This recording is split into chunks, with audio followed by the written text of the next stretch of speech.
en cuanto nació. En esta última generación, la Biblia dice que Él ha lanzado su ataque final, pero ahora voy a insistir un poco en el punto clave, sencillo, de la justicia. ¿Me lo permite, verdad? Voy a hacerle una pregunta. Cuando la Biblia dice que ha atacado a la iglesia, quiero hacerle una pregunta. ¿Tiene eso algo que ver con el hogar? Me pregunto cuál es el corazón de la iglesia. Si yo cogiera el libro que tiene en su casa, lo abriera en la primera página, la 15, y leyera el párrafo inicial de esas páginas maravillosas.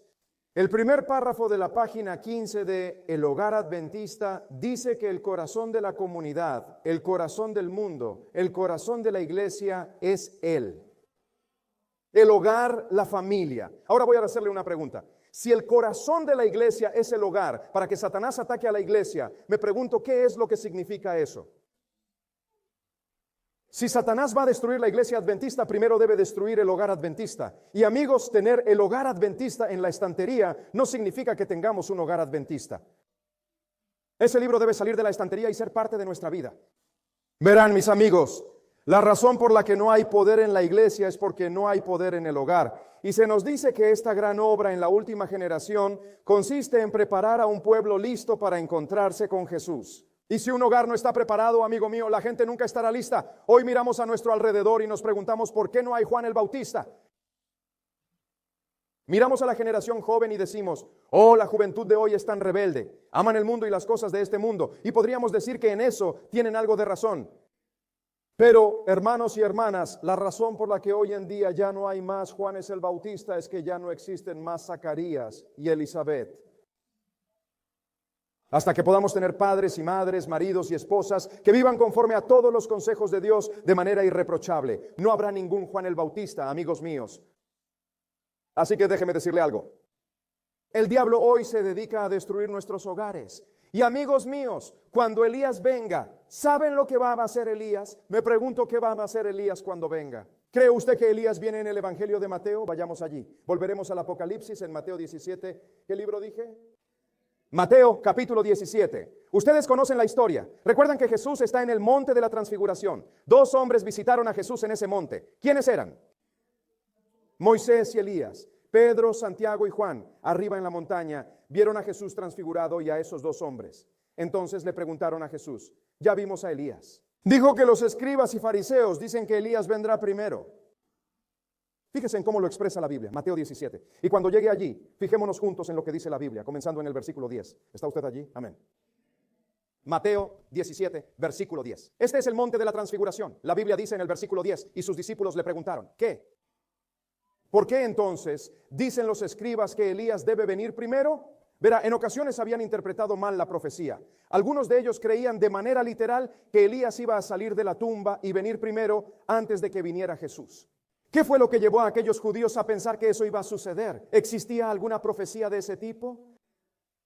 Recuerda que en el último libro del Antiguo Testamento, Malaquías, en los capítulos 3 y 4, se dijo que antes de que viniera Jesús, el profeta Elías llegaría primero, antes del gran y terrible día del Señor.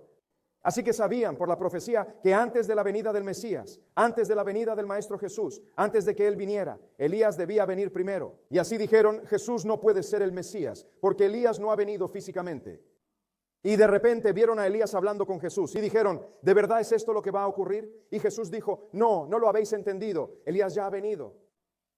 De hecho, en el versículo 11, leámoslo juntos, la Biblia dice, y Jesús les respondió y les dijo, ciertamente Elías vendrá primero, ¿y qué es lo que hará? Entonces, ¿cuál era la misión de Elías? ¿Qué debía hacer? Restaurar todas las cosas, mis amigos. ¿Sabéis que está escrito en Profetas y Reyes en la página 678 que en el tiempo del fin toda institución divina va a ser restaurada? Me pregunto cuál fue la primera institución que estableció Jesús. Fue el matrimonio, ¿verdad?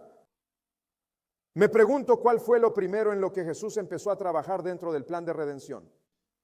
Cuando Jesús vino a esta tierra en la carne, ¿qué fue lo primero que hizo? ¿Dónde fue su primer milagro?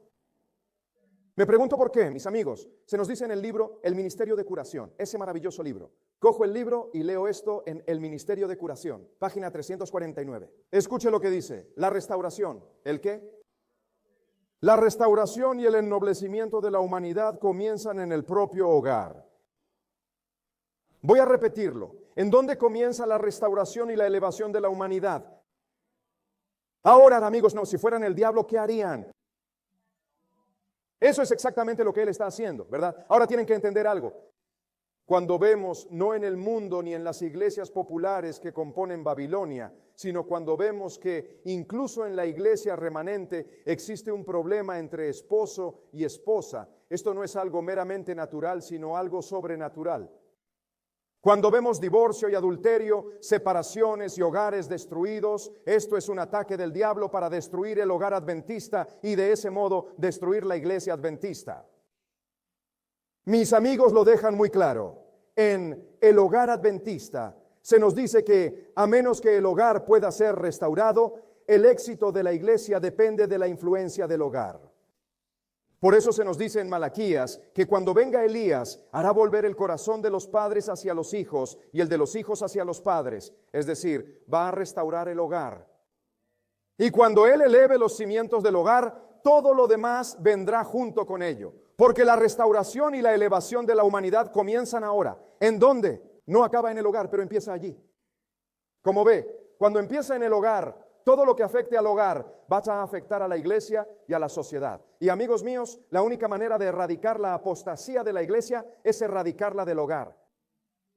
Y así Josué dijo, en cuanto a mí y a mi casa, hay una relación entre el hogar, la religión y la última generación, amigos míos. Y a medida que estudiamos la Biblia dice que Elías vendrá y restaurará todas las cosas. Y esta es la obra de Elías, amigos míos. Esta es la obra de este movimiento. Y al mirar hoy qué ha hecho Satanás para destruir este hogar, vuelva al Apocalipsis. Ahora quiero que vea algo. Apocalipsis 12. Volvemos a Apocalipsis 12 y vemos que el objetivo de Satanás, su deseo, es destruir esta iglesia, destruir el hogar. Y no solo atacará al marido y a la esposa, sino que también atacará a la madre y al padre. Y voy a decirle algo. Si usted cree que es padre o madre y cree que va a entrar en el cielo sin criar a su hijo conforme a los principios de Dios, amigos míos, llegará a esa puerta y Jesús le detendrá allí y dirá, ¿qué hay del rebaño que le confié? Más de un hombre que creía ser ministro o misionero y más de una mujer que pensaba que estaba haciendo algo bueno para Dios, va a correr hacia las puertas y Dios les detendrá allí y dirá, no, no, no, no, ¿dónde están esos hijos que yo les di? ¿Los criaron en la amonestación del Señor? ¿Los ha convertido en Daniel y en los 3 hebreos dignos? ¿Los ha hecho como Juan el Bautista? Porque, amigos míos, la obra de Juan dependía del trabajo de los padres y de quienes igualmente hicieran lo mismo. Pero ahora escúchenme, jóvenes, escuchen. Si su padre y su madre no quieren hacer esto, ¿saben que pueden acudir a Dios? Y como dijo el salmista, cuando mi padre y mi madre me abandonen, entonces el Señor me acogerá. Va a surgir una generación en esta última hora en la que la juventud de esta generación final contemplará a Jesús y su verdad maravillosa. En estos últimos días se verán impulsados a ser un ejército bien entrenado. Oh, cuán pronto el mensaje de un Salvador crucificado, resucitado y que regresará muy pronto, irá a todo el mundo una vez que contemplemos esta experiencia. Y así la Biblia dice en Apocalipsis 12 que Satanás sabe esto. Y la Biblia nos dice que en el versículo 12, fíjense bien en lo que está haciendo ahora mismo. Apocalipsis 12, versículo 12. Leámoslo juntos. La Biblia dice, ay, por tanto regocijaos cielos y los que moráis en ellos. Ay de los habitantes de la tierra y del mar. ¿Y por qué sucede esto? Porque el diablo ha descendido hasta vosotros con una gran ira. Porque él, ¿qué? No lo afirma. La Biblia explica que él simplemente lo supone, porque sabe que no le queda más que le queda muy poco tiempo. ¿Sabe que el diablo es consciente de que conforme su tiempo se acorta, su labor por destruir el hogar aumenta? Y como una casa dividida no puede mantenerse en pie, su palabra se hace más fuerte y más dura al notar que el tiempo se acorta. Sabe que solo le queda poco tiempo. Y por eso le hago una pregunta. ¿Sabe el diablo el momento? Sí, él conoce el tiempo. Él sabe que le queda muy poco tiempo. Sí, él conoce el tiempo. Ahora, mis hermanos y hermanas, aunque el diablo conoce el tiempo, está engañando al mundo en las iglesias populares. Sí, incluso engaña a la mayoría del remanente para que crea que el tiempo durará mucho más de lo que en realidad durará. Mis amigos, el tiempo está casi a punto de acabarse y la obra de poner nuestros corazones en orden, la obra de poner nuestros hogares en orden, la obra de preparar a un pueblo listo para el Señor está a punto de llegar a su fin. Y a menos que comprendamos lo que hace el diablo, nunca estaremos preparados. Ahora, mis amigos, ¿sabían que el diablo sabe de la salvación algo que la mayoría de los que se llaman cristianos no saben? El diablo sabe más del corazón humano que el hombre. De hecho, vayan a Isaías 55. ¿Qué libro dije? Isaías 55. Fíjense bien en esto. En Isaías 55 voy a mostrarles algo. El diablo sabe que hay un plazo implicado en la salvación. ¿Qué he dicho? Hay un plazo implicado en la salvación. Y el diablo sabe que el corazón humano fue creado de tal manera que cuanto más tiempo pasa sin responder al llamamiento de Jesucristo, sucede algo que lo va endureciendo cada vez más y más hasta que finalmente ya no se puede hacer nada con él. ¿Sabía usted que el corazón del ser humano se parece al cemento húmedo? Si cojo cemento húmedo y lo mantengo en movimiento, ¿sabe qué le pasa? Sigue maleable y fácil de manejar. Puedo dejar en él mis huellas dactilares o las de mis manos. Pero ¿sabe usted que si cojo cemento húmedo y lo dejo reposar durante un rato, qué le pasa? Y se endurece tanto que ya no se puede dejar huella en él, hermanos y hermanas. El corazón humano es así. Cuanto más tiempo nos negamos a oír y a responder a los llamamientos de Dios, más se endurece el corazón, hasta el punto de que, y lo digo con reverencia, ni siquiera Jesús puede ya dejar su impronta. Y cuando eso sucede, se cierra el tiempo de prueba.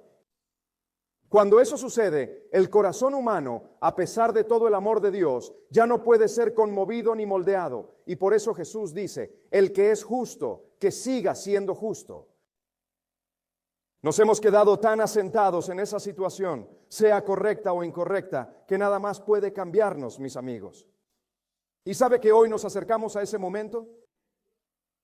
La Biblia lo dice en Isaías 55. Fíjese bien en lo que dice a partir del versículo 6. La Biblia dice, desde el versículo 6, buscad al Señor mientras pueda ser hallado. Ahora bien, esto sugiere e implica que si la Biblia dice, buscad al Señor mientras pueda ser hallado, entonces sugiere que se está acercando un tiempo en el que ya no podrá ser hallado. En otras palabras, Jesús se habría retirado al lugar santísimo y la puerta se habría cerrado, y el ser humano puede llamar, dar patadas y gritar, y aún así no podrá entrar. La Biblia dice, buscad al Señor mientras todavía se deje encontrar, invocadle mientras aún esté cerca. La Biblia nos dice que viene un tiempo en el que podremos buscarle de este a oeste, de norte a sur, y aún así no lo hallaremos. Podremos buscar reuniones como esta. Podemos buscar semanas de oración. Podemos buscar momentos para orar toda la noche. Pero amigos míos, ese tiempo ya habría pasado. Así que la Biblia dice que se acerca un tiempo. Pero mis amigos, me pregunto, ¿cuándo será ese tiempo? La Biblia dice que el diablo sabe que le queda poco tiempo. La Biblia nos dice exactamente cuál es ese tiempo. Y se lo voy a mostrar esta noche. De hecho, la Biblia no solo dice que Satanás conoce el tiempo. Me pregunto si Jesús lo conocía cuando estuvo en esta tierra. ¿Lo sabía? Vayan al libro de Juan. ¿Qué libro he dicho? Juan 13. Fijémonos en esto. El libro de Juan, el capítulo 13. Y cuando lleguen, háganmelo saber diciendo, amén. Juan capítulo 13, quiero que lo lea conmigo. Vamos al libro de Juan capítulo 13, pero quiero que lea esto en Primeros Escritos, página 64. Usted cree en Primeros Escritos, usted cree en ese libro. Mire con atención lo que dice. Dice, el tiempo está como, casi está terminado. ¿Refleja usted tal como debería reflejarla la hermosa imagen de Jesús? Entonces se me señaló la tierra. Vi que debía de existir una especie de preparación previa entre quienes desde hace poco tiempo han aceptado este mensaje. Ahora, todos en esta generación hemos abrazado últimamente este mensaje del tercer ángel. El mensaje del tercer ángel comenzó en 1844 y cada generación en el día de hoy lo ha abrazado de manera reciente. Y dijo el ángel, prepárense, prepárense, prepárense. Tendrán que morir al mundo de una manera más profunda que cualquier muerte a la que se hayan sometido hasta ahora. Y si creen que ya han muerto, amigos míos, todavía no hemos muerto. Aún pesa sobre nosotros una carga del mundo. Y a menos que muramos del todo, nunca estaremos listos para lo que va a suceder. Pero ahora viene la frase que quiero que lean conmigo. Será bueno. Memoricen muy bien la frase. Dice así. ¿Qué fue lo que vi? Que había una gran obra que realizar por ellos, pero que había poco tiempo para poder llevarla a cabo. Dos cosas. Ahora vamos a estudiar bastantes cosas durante los próximos días. Cosas realmente tremendas. Pero mis hermanos y mis hermanas, todo lo que estudiemos se va a volver a reducir al final a 2 puntos. Y quiero que lo puedan ver esta noche. Y los 2 puntos más vitales están en esa última frase. Me pregunto si saben cuáles son. Me pregunto si saben cuáles son. ¿Cuáles eran? ¿Quiénes lo vieron? ¿Cuáles eran? Suena como si verdaderamente lo hubiera visto. Número 1, qué gran obra tan grande. Y en segundo lugar, cuánto poco tiempo tenemos. Ahora bien, mis hermanos y mis hermanas, escúchenme atentamente. Si no logramos realizar la gran obra en el poco tiempo que se nos ha concedido, y si no sabemos con claridad cuál es esa gran obra, ¿de qué manera podemos llevarla a cabo? Y si creemos que tenemos más tiempo, un tiempo más largo para hacerlo, amigos míos, quizá digamos, bueno, parece que tengo algo más de tiempo, y luego descubramos que no es así. La inspiración dice con terrible claridad que todo hombre perdido oirá con terrible exactitud, demasiado tarde. Demasiado tarde. Y así hay una gran obra ahí, pero Mi pregunta es, me pregunto cuál es esa gran obra. ¿Es esa una buena pregunta? Y también me pregunto cuál es ese poco tiempo. Primero examinaré ese poco tiempo. Voy a sugerirlo esta noche. Lo demostraremos mientras estudiamos ese breve tiempo. Y deseo que traigan bolígrafo y papel. Ahora, escúchenme. Ustedes no habrían venido a esta iglesia sin bolígrafo y papel si de verdad no quisieran estudiar. ¿No es así? Ahora vamos a estudiar algunas cosas extraordinarias. Ruego que si no lo ha traído esta noche, lo traiga mañana. Bolígrafo y papel. ¿Para qué? ¿Para qué? Para que podamos tomar apuntes. Ahora bien, si usted ya sabe todo esto, alabado sea Dios. Pero amigos míos, escuchen, hay alguien que no lo sabe. Y sus palabras no son suficientes. Verá, no podemos ir a Babilonia, al mundo, e incluso a nuestros hermanos y hermanas, y decir, bueno, verá, yo creo que esto es lo que tiene que ocurrir. Y esa no es la postura cristiana. ¿Saben cuál es la postura cristiana? El hombre no vivirá solamente de pan, sino de toda palabra que sale de la boca.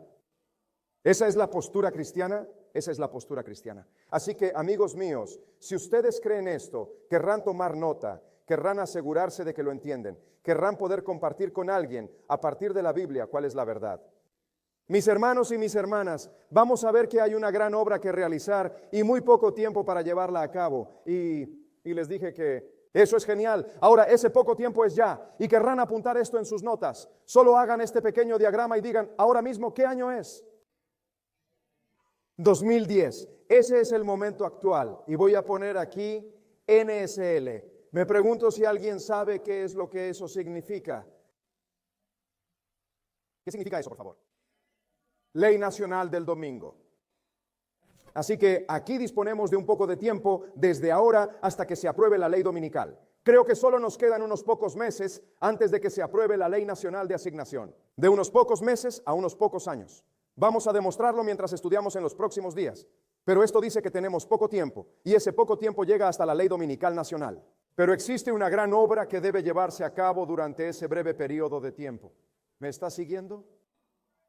Así que como adventistas del séptimo día, tenemos una gran obra que hacer hasta que se apruebe la ley dominical. Ahora, cuando se apruebe la ley dominical, habrá más tiempo para que las iglesias populares Babilonia sigan haciendo una obra. En ese momento vamos a ver uno de los mayores movimientos evangelísticos del mundo que jamás haya ocurrido. Y la Biblia lo llama el fuerte clamor del mensaje del tercer ángel. Millones y millones van a salir de las iglesias caídas, amigos míos. Dios no va a sacar a la mayoría de ellos ahora mismo. ¿Lo sabía usted? ¿Lo sabía? Ahora no parecía que lo supiera. La inmensa mayoría de los que están en Babilonia no serán sacados hoy para incorporarse a la iglesia remanente. ¿Sabe usted por qué no estamos preparados? Se lo diré de este modo. Si un hombre tuviera una acre de tierra, estaría cultivando algunas verduras. Una acre de tierra. Quizá ahora no sepa qué es, pero le diré algo. Usted tiene una acre cultivando verduras. Es mucha tierra para un solo hombre, ¿verdad? Y está cultivando esa tierra y está produciendo esta fruta, este alimento, y de repente tiene todo un huerto de manzanas y toda esa acre de tierra. Esos son muchas manzanas. Ahora bien, mis hermanos y mis hermanas, ¿qué les pasaría a esas manzanas si ya no hubiera obreros para recogerlas? Y así, si Dios trajera a los miembros de Babilonia a la iglesia, se estropearían y se pudrirían, mis amigos. Y así, hasta que Dios pueda preparar adecuadamente a un grupo de trabajadores, la cosecha debe esperar. Jesús dijo, La cosecha está madura, está lista, pero los obreros son pocos. Rogad al Señor por la cosecha y por los obreros, para que envíe a más trabajadores a llevar a cabo esta gran obra. El poco tiempo que queda y la obra de Dios en este momento no se desarrollan principalmente en Babilonia. La obra de Dios ahora consiste en preparar a un grupo de obreros en la iglesia remanente para concluir esta obra. Y la pregunta es, ¿va a ser parte de este equipo? La pregunta es, ¿va a ser parte de esos obreros que llegan en la 11ª hora, la última, para terminar la obra en esta generación final? Y le diré algo, a menos que tome una decisión esta noche, no estará en este grupo. Ya nos queda poco tiempo y debemos hacerlo. Amigos, me pregunto cuál es esa gran obra. ¿En qué consiste ese tiempo que está por terminar? Ley nacional del domingo. Ahora lo insinuamos, lo sugerimos. Lo veremos al estudiar cuál es la gran obra. ¿Cuál es esa gran obra? Alguien habla de predicar el mensaje. Debemos predicarlo. Gloria a Dios. Pero, amigos míos, un mensaje predicado no traerá el fuerte clamor. El mensaje debe practicarse. El mensaje que proclamamos con los labios debe vivirse realmente. En lugar de limitarse únicamente a salir de nuestra boca, debe demostrarse claramente en nuestra vida, pues esto es realmente esencial para la salvación. Consejo de los editores en ascenso. La página 29 nos dice eso. Y así, amigos míos, esto es realmente muy importante. Aquí mismo dice, vi que había una gran obra que hacer por ellos, pero ahora, ¿se dan cuenta de que la primera frase nos da la respuesta a la última frase? ¿Qué dice la primera frase? El tiempo casi se ha acabado. ¿Se podría comparar eso con poco tiempo? El tiempo casi se ha terminado. ¿Usted qué es lo que está diciendo? ¿Refleja usted realmente la hermosa imagen de Jesús? Deberían hacerlo. Y así, la gran obra, amigos míos, es parecerse a Jesús.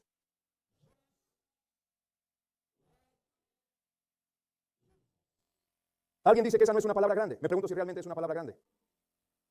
De hecho, ya sabe, en ese mismo libro, Primeros Escritos, si quisiera hacer una referencia y anotar la página 71 de Primeros Escritos, dice esto que vi. Pero muy pocos reconocen o llegan a darse cuenta del carácter que deben tener para poder mantenerse en la presencia de un Dios santo sin un mediador. Dice que quienes atraviesan el tiempo de angustia, quienes son protegidos y reciben el sello de Dios, deben reflejar la imagen de Jesús. ¿Sabe hasta qué grado? Totalmente, completamente, plenamente. Me pregunto qué significa eso, plenamente. ¿Hay alguna diferencia entre parcialmente y plenamente? ¿Qué significa parcialmente? Hasta cierto punto. Puede que usted mire a un hombre y diga, sabe, se parece a Jesús, pero no es de eso de lo que se habla aquí. Esa no es la gran palabra. La gran obra es que debemos parecernos a Jesús exactamente. Ahora, amigos, quiero hacerles una pregunta. Sean sinceros con ustedes mismos. No tienen que decírmelo, pero sean sinceros. Podemos predicar el mensaje de los 3 ángeles con estos labios, pero no vivirlo. Parecernos a Jesús. ¿Es correcto? ¿Se parece usted exactamente a Jesús? Bien, ahora los que se mantengan firmes en el tiempo de angustia serán los que reciban el sello y estén preparados. Eso significa que cada palabra que ustedes digan, cada pensamiento que ustedes tengan y todo motivo en sus vidas va a ser un reflejo de Jesucristo. Esta es la gran obra. Y amigos míos, tomar a un pecador y convertirlo en santo es una gran obra. Y alcanzar eso en tan solo unos meses es una tarea aún mucho más grande. Por eso el profeta dice, vi que había una gran obra que hacer por ellos. Y dentro de muy poco tiempo, hermano y hermana, vamos a demostrar que si no nos parecemos exactamente a Jesús cuando se promulgue la ley dominical, nos quedaremos sin el sello de Dios en nuestras frentes. Y así Dios obra según esta norma a este paso. Y agradezco mucho que Dios tenga una forma de hacerlo. ¿Qué opina? Verán, el plan de redención, si lo comprendemos, si miramos hacia donde está Jesús, Él lo ha hecho posible por lo que hizo en el Calvario, por lo que está haciendo ahora en el lugar santísimo. De modo que, por muy pecadores que hayamos sido, por muchos errores que haya cometido el marido con la esposa y la esposa con el marido, por muchos errores que haya cometido ese padre con los hijos y los hijos con los padres, como jóvenes y muchachos, si fuéramos a Jesús hay esperanza. Si vamos a Jesús, no me importa cuántos errores hayamos cometido. Jesús fue puesto en la cruz y esos clavos atravesaron esas manos y esos pies y esa lanza le atravesó el costado y derramó su sangre para que por muy grandes pecadores que hayamos sido, Jesús pueda hacernos santos. Él puede lavarnos plenamente en la sangre del Cordero. Puede hacer que nos parezcamos exactamente tal como Él es. ¿A quién? A Jesús. Mis amigos, esta es la gran obra que debe realizarse en este poco tiempo. Y quiero mostrarles algo. Esto dice en Primeros Escritos, en la página 67. Leámoslo juntos. Dice el ángel, ¿qué hay que hacer?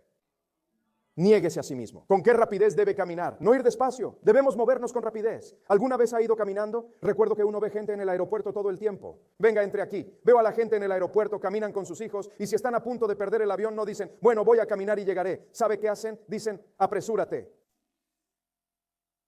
Esto dice, avanzad con rapidez. Algunos de nosotros hemos tenido tiempo para conocer la verdad y avanzar paso a paso. Y cada paso que hemos dado nos ha dado fuerzas para hacer ¿qué? Así que el profeta nos dice que hacia 1844 y a esa generación se les dio tiempo para dar el paso, entender lo que hacían y ganar fuerzas para dar el siguiente, pero no para siempre. Fíjese bien en lo que dice esto. Dice, pero ahora el tiempo está casi terminado. Y lo que nosotros hemos estado aprendiendo durante tantos años, ellos tendrán que aprenderlo. ¿Cómo ha leído usted eso? ¿De qué manera lo ha leído? ¿Cómo lo ha leído? A veces puede que tengamos que leer eso una y otra vez. ¿Ha visto lo que decía? Permítame leérselo de nuevo. Y lo que nosotros hemos sido durante tantos años, lo que ellos tendrán que aprender. Entonces, cuando creo, hermanos y hermanas, que estamos viviendo ahora mismo esos pocos meses. Esa es nuestra misión, demostrar mientras estudiamos juntos que vivimos en este breve periodo, estos pocos meses en los que hacerlo. Y lo que otros han aprendido durante años, amigos, vamos a tener que aprenderlo en solo unos pocos meses. Ahora bien, aunque esto es una tarea, ¿sabe? También es una promesa. La gente dirá, ¿cómo puedo aprender tanto? Pues bien, Dios ha dicho que puede, si viene esta noche. Tiene el tiempo justo para empezar esta noche. Ahora bien, esto es lo que llevamos años aprendiendo. Ellos tienen que aprenderlo en pocos meses. Ellos también tendrán mucho que... ¿Qué? Me pregunto, ¿qué significa eso? Sabe muchas cosas que creemos creer. Los del remanente, ya sabe, tendremos que tirar por la borda buena parte de eso. Hay muchísimo que desaprender y también mucho que volver a aprender nuevamente. Hay mucho que tiene que salir hacia afuera y mucho que tiene que entrar hacia adentro. Muchísimo, muchísimo tiene que salir. Me pregunto si fue así con los discípulos cuando Jesús les enseñaba. Había muchas cosas que creían saber del Mesías que no eran verdad. Es así ahora, en esta última hora, que pasa igual. Y si no empezamos a estudiar con Jesús, nunca lo aprenderemos. Así que esto dice que tendremos mucho que desaprender y mucho que volver a aprender. Y luego dice que quienes no quieran recibir la marca de la bestia ni su imagen, cuando se promulgue el decreto, deben tomar una decisión. No mañana, sino ahora. Ahora, ¿ya tomó una decisión? Deben tomar la decisión ahora para decir, no vamos a acatar la institución de la bestia. Lo dirá usted ahora, por la gracia de Dios, no voy a recibir esa marca. Por la gracia de Dios, amén. Amigos, disponemos de poco tiempo y tenemos una gran obra. Y cuando leen esta cita que dice que el tiempo está casi acabado, ¿reflejan la hermosa imagen de Jesús como deberían? Eso en realidad es una pregunta. Luego se me mostró la tierra y vi que debía haber una preparación entre quienes en estos últimos tiempos han aceptado el mensaje del tercer ángel. Dijo el ángel, preparaos, preparaos, preparaos de inmediato ya. Tendrán que morir al mundo con una muerte mayor que la que han experimentado hasta ahora. Vi que había una gran obra que hacer por ellos y que había muy poco tiempo para llevarla a cabo. En efecto, al ver las cosas que se están desarrollando, especialmente en 2026, vemos que solo disponemos de poco tiempo para reflejar plenamente al mundo, por la gracia de Dios, la imagen de Jesucristo. Debemos orar a diario para que Dios me permita guardar tu palabra en mi corazón, para no pecar contra ti, y así reflejar plenamente la imagen de Jesús. Que Dios le bendiga. Amigos, debéis prepararos antes de que sea para siempre demasiado tarde. Debemos mantener nuestras lámparas recortadas y encendidas. Maranata.